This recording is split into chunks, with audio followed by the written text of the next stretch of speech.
indicando que eu estou certo, né, quando eu estou exercendo a função administrativa, e quem quiser que prove que eu esteja errado. Basicamente é essa ideia. Vocês conseguem compreender o quanto a gente acaba identificando que é importante compreender essas diferenciações para a gente compreender a importância que se dá às prerrogativas do Estado e com relação à diferenciação de cada ato, tá bom? Beleza? Tranquilo? Galera, alguém já conseguiu provar alguma vez que a multa de trânsito que você recebeu foi indevida, você não praticou? Alguém já conseguiu ganhar alguma vez em recurso administrativo com relação à multa de trânsito? Conseguiu. Lá em Santa Rita foi aplicada uma multa e aí eu fiz o recurso e descobri que não tinha jare, que é uma comissão que eles montam para julgamento do recurso. Então, eles tornaram a multa, na verdade, não é tornar sem efeito, eles anularam a multa porque não tinha equipe, né? Não tinha comissão formada para o julgamento do recurso. Aí eu não paguei. Perfeito, não tinha como recorrer, não tinha como analisar a possibilidade do recurso, aí eles acabaram anulando a multa, né? Mas assim, galera, isso acaba sendo uma situação excepcional, tá bom? Porque em regra é muito difícil você conseguir recorrer e ganhar, tá bom? Eu falo assim, muito difícil por não ser comum, tá certo? No dia a dia. Porque a gente tem que provar que a multa não existiu, né? E como é que a gente prova que a multa não existiu nessa dinâmica tão grande que é o nosso dia a dia, né? A gente sai para trabalhar, volta, tem que cuidar das coisas, depois tem que estudar. Então, assim, a gente nem. Acho que às vezes a gente acaba pagando a multa porque nem tem tempo para formar esse lastro probatório para conseguir provar que essa multa foi aplicada indevidamente, né? Inclusive, quando você consegue anular, quando envolve também a questão da placa de carro clonada, por exemplo, né? Placas clonadas, ou seja, você está aqui em João Pessoa e você acaba recebendo a multa em São Paulo, né? Mas como assim eu recebi a multa em São Paulo se eu estou aqui em João Pessoa? Aí você consegue provar, né, inclusive com meio de câmera e tal, que o seu carro estava em tal localidade, não estava em São Paulo em tal dia. Então, assim, a gente acaba identificando que é possível sim você ganhar, mas você tem que provar, né, que está certo, né? E, inclusive, essa questão da Teotamara acaba sendo algo estrutural, né? Como não tem estrutura para que você garanta a prestação dos recursos, eles preferem anular a multa, mas quantas pessoas pagam sem saber que não existe essa estrutura recursal, né? Então, compreender, né, galera? Então, a gente acaba identificando que, quanto à liberdade de atuação, o ato pode ser vinculado, ou seja, é aquele ato regulamentado em lei, e não há margem de escolha, não há oportunidade ou conveniência. Se você conseguir cumprir os requisitos objetivos, você tem direito à concessão de determinado ato, tá bom? Justamente a aplicador acaba sendo o administrador mero aplicador da lei, tá certo? E a gente já viu que com relação à licença para construir, né, a gente acaba vendo que é um ato que envolve esse poder vinculado, né? Se você conseguir cumprir os critérios objetivos, você consegue sim obter essa licença para construir, tá bom? Galera, vocês estão ouvindo alguma zoada aqui próximo, porque eu estou aqui ao lado direito tem um culto, ao lado esquerdo, né? Tem um culto, ao lado direito está com um carro de som, e ali atrás de mim tem um paredãozinho. Então, se vocês tiver com algum ruído aí, vocês avisam, tá bom? Que eu qualquer coisa eu tento fechar a porta aqui e tento fechar aqui, inclusive, a janela, mas tem um culto de igreja aqui lado esquerdo, lado direito tem um carro de som e lá aí atrás tem um paredão. Então, assim, vocês devem ter ideia de quanto é difícil meu dia a dia, tá bom? Mas se tiver alguma coisa, se tiver alguns ruídos aí, vocês falam, tá certo? Tá tudo ok? Então consigo compreender direitinho? Tem barulho não, né? Tá certo, então. Vamos continuar. Tudo certo. Então, vocês já viram, né? A gente já estudou sobre a questão do ato vinculado, tá bom? E o ato discricionário é justamente quando há uma margem de escolha, né? Ou seja, a aplicação daquela critério o administrador atua, né, com a margem de escolha e dentro dos limites legais. E qual é o critério para a gente utilizar, galera? Conveniência e oportunidade, tá bom? Conveniência e oportunidade, tá certo? Beleza? E aí, Daniel, tudo em ordem? Tranquilo? A gente acaba identificando que qual a diferença entre o vinculado e o discricionário é justamente a questão dos critérios objetivos, né? Critérios objetivos. Quando você cumpre os critérios objetivos, você tem esse direito à concessão desse ato vinculado. Já no ato discricionário, há essa margem de escolha e com base na conveniência, oportunidade, é possível ou não você conseguir obter esse ato administrativo. E, galera, jurisprudência 2021, galera. 2021, de 12 de 4 de 2021. Professor, você já está falando sobre jurisprudência. Galera, lembre-se que Banca CESP cobra muito de jurisprudência, tá bom? Quem for fazer PC Ceará sem estudar jurisprudência, galera, se ferrou, assim, se ferrou. Não é nem questão de estudar, né? É questão de revisar, tá bom? E foi para cargo de inspetor e escrivão, tá certo? Então, assim, cuidado, a jurisprudência cai muito e acaba sendo algo que necessita de atualização, tá certo? Então, a aplicação da autotutela, lembrar que a autotutela a gente estuda todo momento, em regra, o prazo decadencial para que a administração pública anule seus atos administrativos inválidos é de 5 anos. Aplicável a todos os entes federativos por força do princípio da isonomia, tá certo? Porém, a gente acaba identificando que esse prazo deve ser respeitado, né, em todas as esferas. Porém, é inconstitucional, galera. Vai estar na prova de vocês. Vocês vão ver. É inconstitucional, lei estadual, que estabeleça prazo decadencial de 10 anos para anulação de ato administrativo reputado inválido pela administração pública estadual. Então, a gente já sabe que o prazo de 5 anos para anular um determinado ato se aplica aos entes federativos, tá bom? Aos entes federativos. E não pode, de forma alguma, galera, lei estadual estabelecer um prazo de decadência de 10 anos para aplicar, anular, para anulação desse ato administrativo. Se conseguir compreender a diferença, qual o prazo atual? 5 anos, tá bom? Estado pode determinar o prazo de 10 anos? Não pode. Tranquilo? Beleza? Lembre-se de mim quando você fazer a prova. 5 anos é o prazo para a questão da aplicação, da anulação do ato administrativo inválido e se aplica a todos os entes por força da isonomia. E 10 anos não, galera. Lei estadual pode? Não pode, tá bom? Beleza? A simplicidade toda, ela cai muito em prova, galera. E assim, eu trouxe para vocês, vocês terem noção do quanto isso é importante você estar ligado na atualização jurisprudencial, tá bom? Lembrar que essa decisão é de 2021, tá bom? 12 de 4 de 2021, tá certo? Então, vocês têm que estar sempre atualizados, tá bom? Beleza? A gente acaba de estudar essa questão, porque a gente já viu, né, na aula passada que o prazo é de 5 anos, a gente acaba hoje retificando com base na jurisprudência, em que esse prazo é 5 anos e se aplica a todos os entes, e inclusive se aplica o princípio da isonomia, tá certo? Inclusive, pode ser que caia essa questão em prova discursiva, tá bom? Vocês têm que dizer lá a questão do prazo de 5 anos e dizer que não se aplica o prazo de 10 anos, tá bom? Beleza? Tranquilo? A gente também tem que saber, galera, que a decisão administrativa robótica, professor, já existe isso, já, galera. Existe muito com o uso da inteligência artificial, né? E algoritmos, né? Ou seja, o uso da tecnologia, né? Já é possível, sim, utilizar da tecnologia na administração pública, sim, mas é necessário fundamentar, tá certo? Deve haver essa motivação, tá certo? Sendo a sua opacidade motivo de invalidade, ou seja, galera, se caísse em prova, com certeza vocês iriam marcar como errado, tá bom? Por isso que é importante trazer a jurisprudência. Vocês iriam falar, não existe decisão administrativa robótica, primeiro, não existe isso, e deve ser suficientemente motivada sobre a sua opacidade motivo de invalidade. A gente tem que identificar primeiro que não existe decisão administrativa robótica. Eu nem sei o que é, mas isso não existe, certo? E se não existe, não precisa ser motivada. Ou deveria ser motivada, mas isso não existe. Então, cuidado, porque às vezes acabam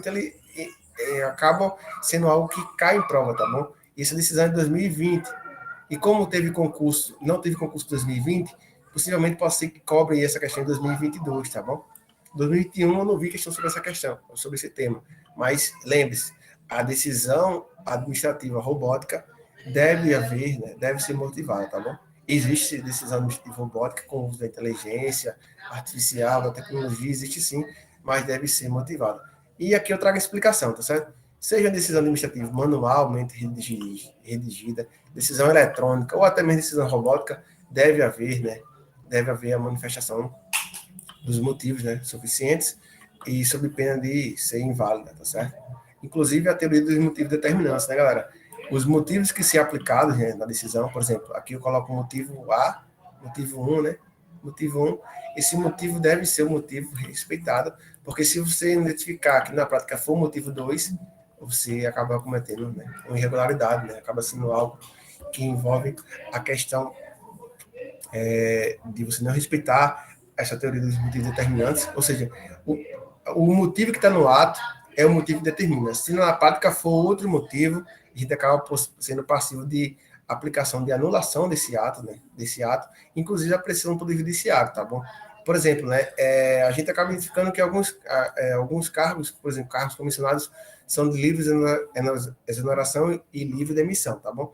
Eu demiti Bárbara, porque ela, não gosto dela, né, mas eu demiti porque a gente está com insuficiência de recursos, né? Tem lá determinados motivos, insuficiência de recursos. No outro dia, eu contratei na GL. Ou seja, como é que eu determino que foi insuficiência de recurso se no outro dia eu contratei na GL? Né? Como é que pode?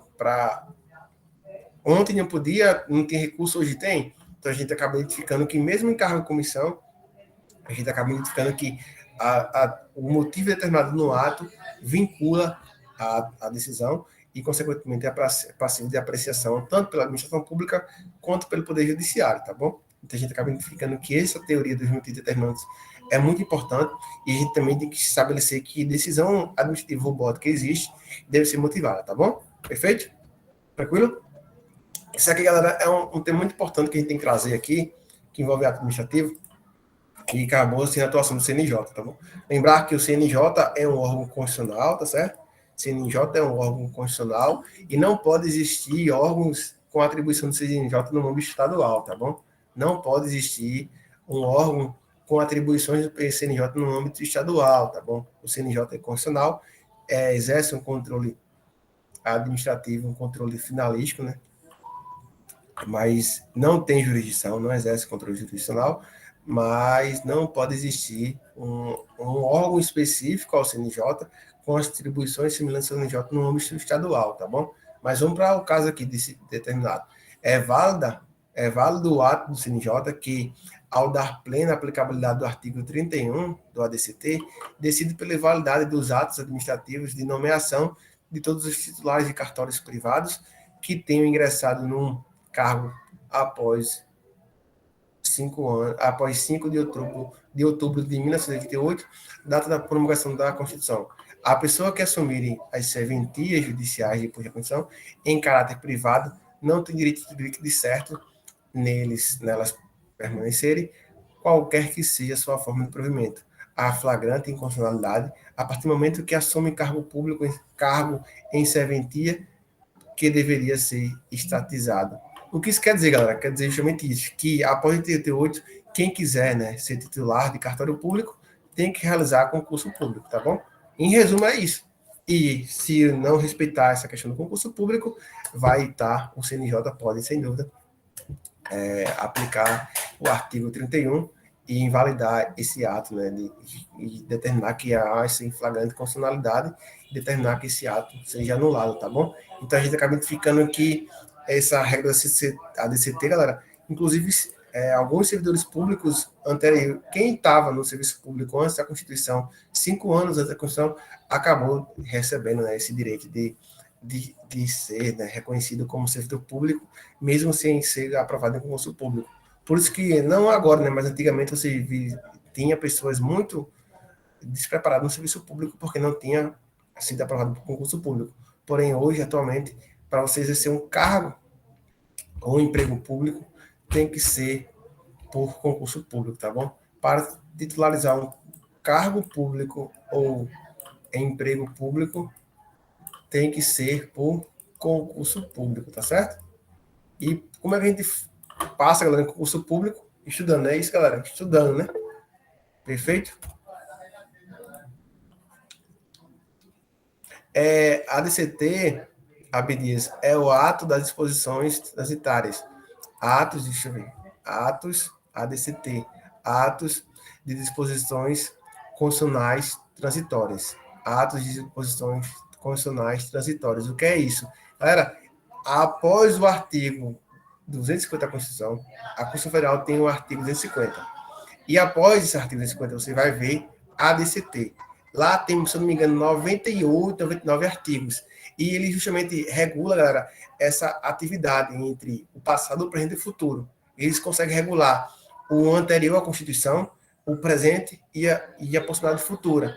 A gente acaba identificando que esses atos, as disposições transitórias, constitucionais transitórias, eles acabam realizando, né, situações temporárias. E acabam sendo normas temporárias, tá bom? É norma constitucional, mas ela tem esse caráter de ter um certo tempo de aplicação. Por exemplo, né, se eu não me engano, o artigo... Tem um artigo no DCT que diz que, após a promulgação da Constituição Federal, os estados devem fazer a Constituição em 1 ano, tá certo? E os municípios devem fazer a lei orgânica em 6 meses. Ou seja, todos os estados, todos os municípios já deveriam ter feito a Constituição Estadual e os municípios as leis orgânicas, porque passou desse prazo. Esse dispositivo, esse artigo do ADCT, continua tendo aplicabilidade, galera, é um dispositivo constitucional, porém, sua aplicabilidade não existe mais porque já foi feito, tá bom? E quando já é feito, aí já se dá disposições constitucionais transitórias, ou seja, tem relações, liga relações com o passado, presente e futuro, tá bom? Perfeito? E lembre-se que a Constituição tem 250 artigos, mais uns 90 e poucos artigos de ADCT, tá bom? Acho que 97, 99 artigos de ADCT. ADCT. Eita, dá para eu te mostrar, peraí, que eu vou te mostrar agora. Fica aí. Você liga aí o que é. Eu percebi agora. Dá para mostrar para tu que é ADCT, ó. Pronto. Tu tá vendo, né, Dias? Acho que minha tela tá compartilhada. Pronto. Aqui é a Constituição, tá bom? Constituição da República Federal do Brasil. Aí o preâmbulo é um texto informativo, né? A gente acaba identificando que o preâmbulo é um texto informativo. Não é passivo do controle da constitucionalidade. Não é parâmetro para o controle da constitucionalidade. A gente já viu essas questões. Aí aqui começa o corpo fixo da Constituição. Aí, artigo 1º, aí vai até artigo 250. 250, tá aqui, ó. Aí concluiu o corpo fixo ou dogmático do texto constitucional. Aí a gente vai passo. Aqui começa o artigo ADCT, ó. Atos das disposições constitucionalmente transitórias. Ou seja, eles acabam regulando relações do passado, presente e futuro. Olha, o presidente da República, o presidente do Supremo Tribunal Federal, os membros do Congresso Nacionais prestarão o compromisso de manter, defender e cumprir a Constituição no ato e na data da sua promulgação. Já houve promulgação, tá bom? No dia 7 de setembro de 1993, o eleitorado definirá, através de plebiscito, a forma e o sistema de governo. A gente já decidiu que a gente vive na República, a gente já decidiu que a gente vive no presidencialismo, que deve vigorar no país, tá bom? A gente já decidiu isso. A revisão constitucional será exercida após 5 anos, contados da promulgação da Constituição pelo voto da maioria absoluta dos membros do Congresso Nacional em sessão monocameral. Já foi feito também. Então, assim, a gente acaba identificando que são transitórios porque eles regulam determinadas situações que envolvem o passado, o presente e o futuro. E a gente acaba, quando essa situação se concretiza, a gente acaba ficando, né? Ele cumpriu com o seu efeito. Aí são quantos artigos? Se não me engano, são 97 ou 99. Vamos lá. 70. Não, são mais, ó. São 101, vamos lá. 105, 107. Galera, são artigos salvos, pronto. Parou aqui. 117 artigos, tá bom? E alguns desses artigos foram feitos no ano passado, tá bom? Ó, a emenda constitucional incluiu o artigo 221. Perfeito? Então, tem sua importância, galera, tem sua importância, mas é muito bom a gente, depois dar uma lidinha, porque tem a alteração que foi 2021, tá certo? Ó, 2021, e isso pode cair em prova, tá certo? Pode cair em prova e nada melhor que dar uma bugada, tá bom? Tranquilo? Perfeito? Entendeu, Abdias? Entendeu? Tudo certo? O bom da tecnologia é que a gente consegue fazer ao vivo, né, galera?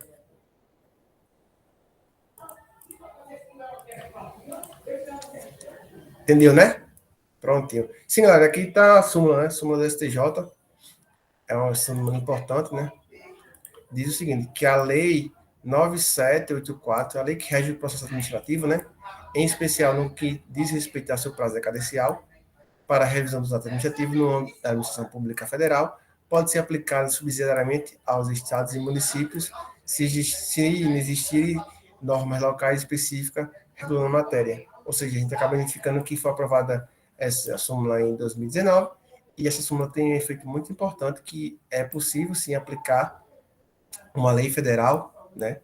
Lei federal, de forma subsidiária, no âmbito dos estados e municípios, caso existam normas específicas sobre a matéria. Caso não exista